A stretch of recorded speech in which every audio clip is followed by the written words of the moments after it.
Selamat pagi, jumpa kembali dengan Ibu Nurafni Siahaan. Kita akan membahas tentang teks laporan hasil observasi.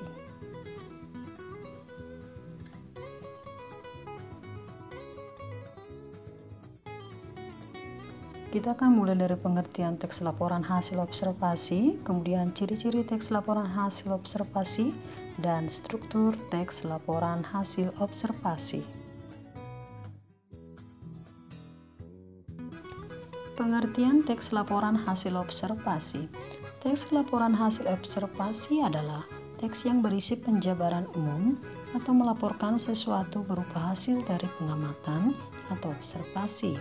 Teks laporan observasi juga disebut teks klasifikasi karena memuat klasifikasi mengenai jenis-jenis sesuatu berdasarkan kriteria tertentu.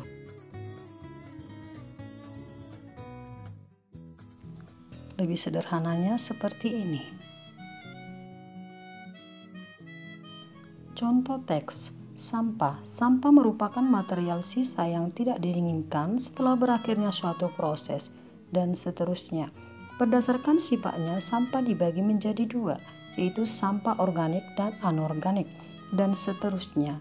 Contoh sampah organik adalah sampah yang mudah membusuk, seperti sisa makanan dan seterusnya. Sampah ini dapat diolah menjadi kompos. Contoh sampah anorganik adalah sampah yang tidak mudah membusuk seperti plastik dan seterusnya. Sampah anorganik didaur ulang oleh home industry untuk mengurangi jumlah sampah serta dijadikan sebagai peluang usaha. Dari contoh teks tadi, kita dapat menarik kesimpulan tujuan teks laporan observasi.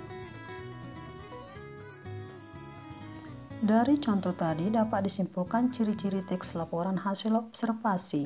Harus mengandung fakta, bersifat objektif, harus ditulis sempurna dan lengkap, tidak memasukkan hal-hal yang menyimpang, disajikan secara menarik baik dalam hal tata bahasa yang jelas, isinya berbobot, maupun susunan logis. Pada umumnya, teks laporan hasil observasi memiliki bentuk yang hampir sama dengan teks deskripsi. Mari kita bahas struktur teks laporan hasil observasi. Terdapat deskripsi umum, deskripsi bagian, dan deskripsi manfaat. Kamu perhatikan baik-baik ya.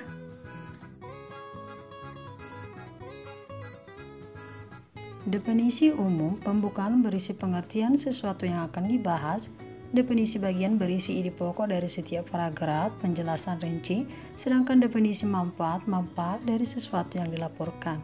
Penutup bagian rinci akhir. Perhatikan contoh struktur teks laporan hasil observasi berikut.